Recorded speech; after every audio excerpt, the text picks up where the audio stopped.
This is the African Zombie. Welcome to the YouTube channel. I'm doing a couple of videos today. I'm traveling soon. So I'm trying to have as many videos in the bank that I can. So when I leave, I have enough videos to upload. We spitting fire today. I just did a video. I left the office, I'm dressed for the office. I left the office to come here, guys. We spitting fire today. Sometimes, we have to spit fire. And sometimes we have to spit fire against our own people, yeah? So that our own people will wake up, that our own people will shake up, that our own people will come into the light, that our own people will see what is happening. This is the African Zombie. Welcome to the YouTube channel. If it's your first time here, karibuni sana. Habari za asubuhi, habari za leo, habari mchana, habari jioni, usiku mwema, usiku vipi, wherever you are in the world, my beautiful brothers and sisters. Welcome. Let's get into the video.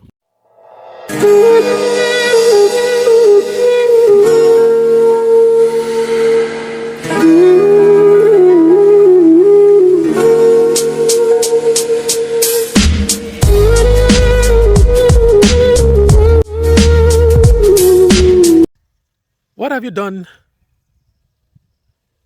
to be successful in Africa? My brothers and sisters, I am talking to you and I'm challenging you.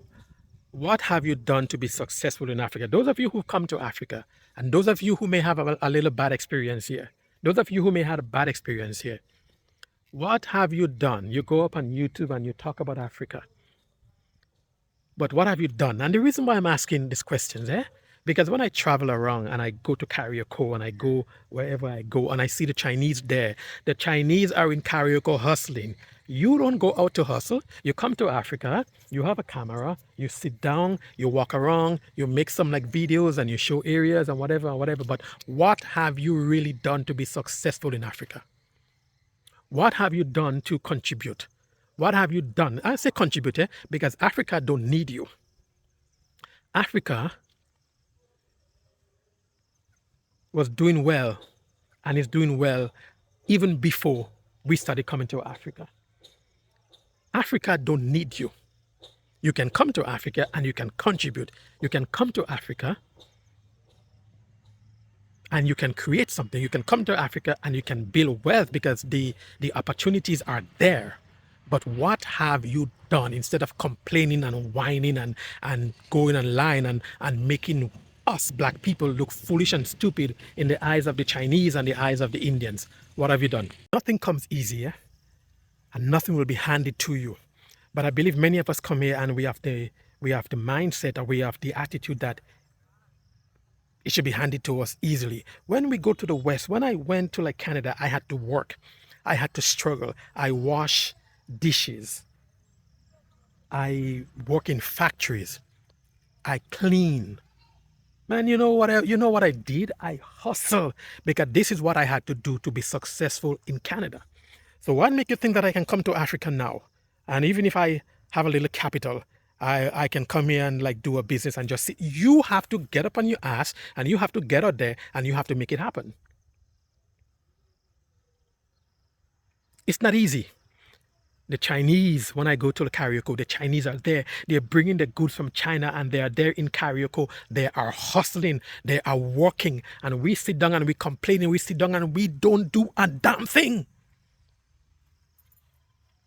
And we complain. We do nothing. We go in Oyster Bay and msasani and masaki, or whenever we go and we sit down in the hotel and we want the 5-star treatment or whatever.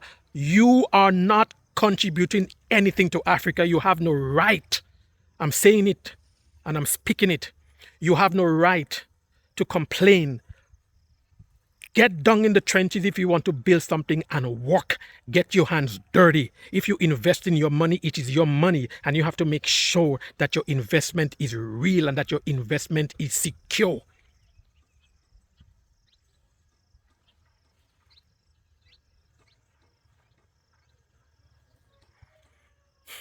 We are giving up what is rightfully ours to others. It's what we've been doing forever. We gave up my ancestors so that they can be taken by the British and enslaved.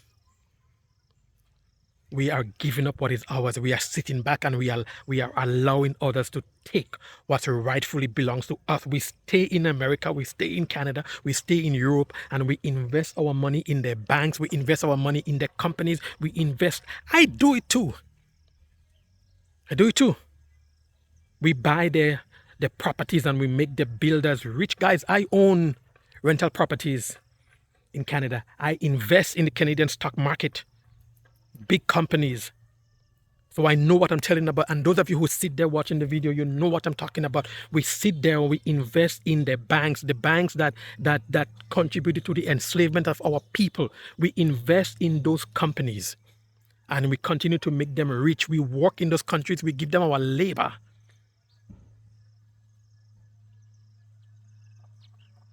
And we help them stifle our own. Look at Donald Trump just won the election in America, and I'm asking myself, how the hell was that possible? With the help of black people. A man who is convicted of sexual harassment, a man who in the 1970s was sued and was charged and was found guilty, and because he discriminated against black people, he did not want black people to rent their apartment. A man who called for the death penalty of the Central Park Five. A man who disrespect black people in every turn. A man who called African countries shithole countries. A man who have no respect. These are the kind of things that we help. These are the kind of behavior that we conduct. Not conduct, but condone. This is the kind of behavior that we condone. Because we do not find value in what we have. We do not find value in the things that are black, the things that are supposed to make us. We have it all. In a previous video I just did before, I read out all the natural resources of Africa. We are not managing it well. We don't come together. So we create the space where they can come and they can take advantage of it. And we complain and we nag about Africa and we go on about Africa. My experience in Africa is this. Well, what have you done to add value to Africa? What have you done to add value to your people? You don't have maids in America and Canada where you are, but you come to Africa, you want maids. Right? You come to Africa, you want this. You don't have it back there. I don't have a maid. I could have a maid if I want to. But when I think about it, I'm trying to put myself in a position whereby I can leave my family on a strong footing and a strong foundation when I leave this earth and join my ancestors. Our priorities are not straight. Our priorities are not straight. We like to complain. We don't want to build anything. We don't want to own anything. Africa gives you the opportunity whereby you can build something. You understand? You can build something from the ground. You have to take a risk in life. You have to take a risk in life. The idea that I have, I may have to sell like one of my properties back home to bring the income here to invest in what I really want to get into. So you take risk in life. If it's what I have to do. You look at this, Amazon, the founder of Amazon, Bezos. His parents gave him $250,000. They took mortgage from the house to start something. Now he's a billionaire. That in $250,000 made his family, his parents, billionaires. Take risk in life. What are we risking? What are we risking? We have a little money, we keep it in the bank. The banks make interest. Some of us don't even know how to invest the money that we have. Well, not me, I learned how to do that with the help of my ex-wife. I talked about it in a previous video. Understand? All the credit to her. And many of us keep the money in the bank. We don't know, I don't want to lose my money. I don't want to lose my money. And we keep it in the bank and you get no interest on it. The bank makes all of the money from your money and you make nothing, but it's in the bank. I know someone I talked about it before. It's an older woman that I used to help on the weekend, pay her bills and do whatever. She had $268,000 in her bank account, just sitting there. If she had invested that money wisely, the amount of money she would have had now.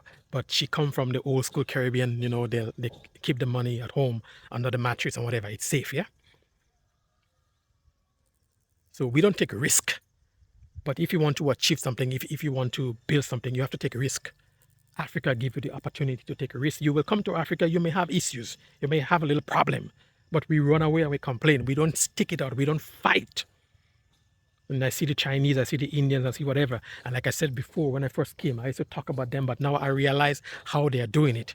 I have nothing to complain about them anymore because they are fighting out there. The Chinese, man, you like go to Kariako and you see the Chinese clearing, you know, offloading their big containers of goods, man. Kariako. But you don't see our people in like Kariako. No, Kariako is not for them. They are above Kariako. They deserve to be in the 5-star hotels. I left my office. I come here to make a couple of videos. This is video number 3 for today. And I'm spitting fire because sometimes fire need to be spat, whatever, so that our people can wake up.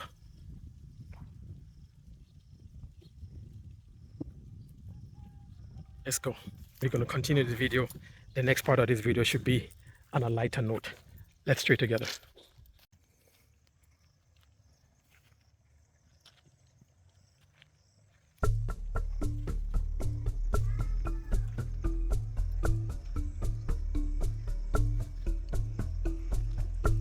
Guys, this is a guava tree.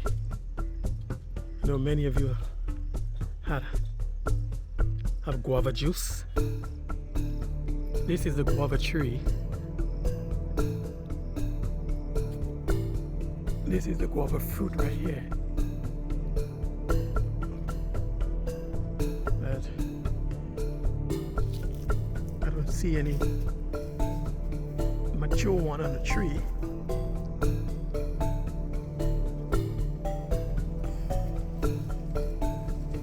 Is this one?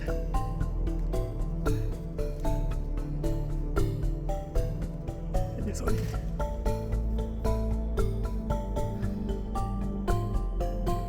I took a guava from the tree. It's not.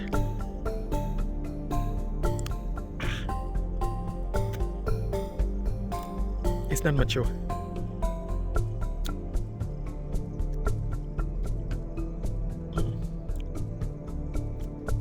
It's not mature. It's really hard. I would have enjoyed this if it was ripe, if it was mature, but it's not. So, see, you can just walk around.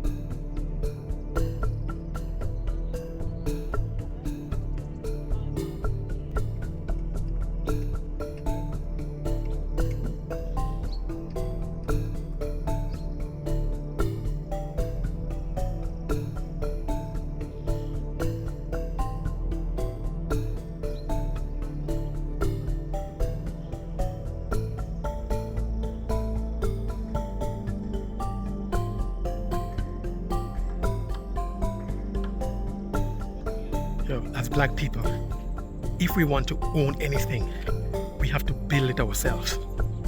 We have to build it. We have to employ our own people. We have engineers, from construction engineer, civil engineer, chemical engineer, mechanical engineer, electrical engineer, just name it, guys. We have it. So we have the ability to build, and we have the ability to own. This is the only way we can do it, guys. When we build and when we own something. See all of these houses here? These houses don't have any mortgages. Well, not, I can't speak for everyone, but most people in Africa, they don't put themselves in debt to build house. This stuff are built by cash. Even if it's built in stages, it's built by cash. So when it is done built, They don't owe the bank for 25, 30 years. They want to buy a car in Africa here. These guys buy their car cash. They don't go to the bank and get no loan to buy cars. They do it cash. They own it. If you want to buy a car in like North America, you go to the bank, you put $5,000, $10,000 down. You owe the bank for what, 5 years, 6 years, 7 years. Pay interest on that loan. You want to buy a house, 25, 30-year mortgage. You have to take it. And even if you have cash to buy a house, they have to do background check to know where you get this money from. You are not a drug dealer, you're not this, whatever, yeah? In Africa here, you have your cash, you go buy your land, you build your house. These people here hustle to build wealth, and they can achieve and they can build houses like, you understand? They stayed in Africa and they did it. We can do it too.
Get back to the office.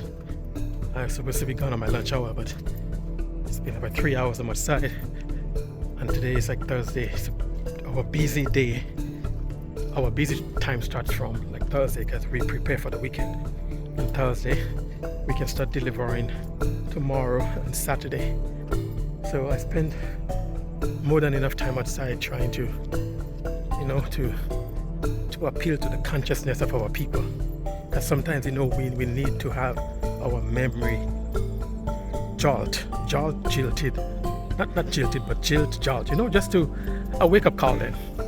We need to have that wake-up call as a people, that we can understand, and that we can realize that it is time we wake up, and it is time we start to invest in what belongs to us, so that we can build, we can achieve, we can own, and we can pass on to our generation. No one is going to do it for us. We got to do it ourselves. So I was out today. I got on a rant, but the rant that I got on, I think it's for our benefit. I hope that you will receive it positively, and I hope that you'll understand that we'll be able to come together, or we'll be able to build something, we'll be able to achieve something that we can pass on to our generation. Thank you for listening. Thank you for sharing the video. Thank you for liking the video. Thank you for subscribing. Peace and love. Until next time.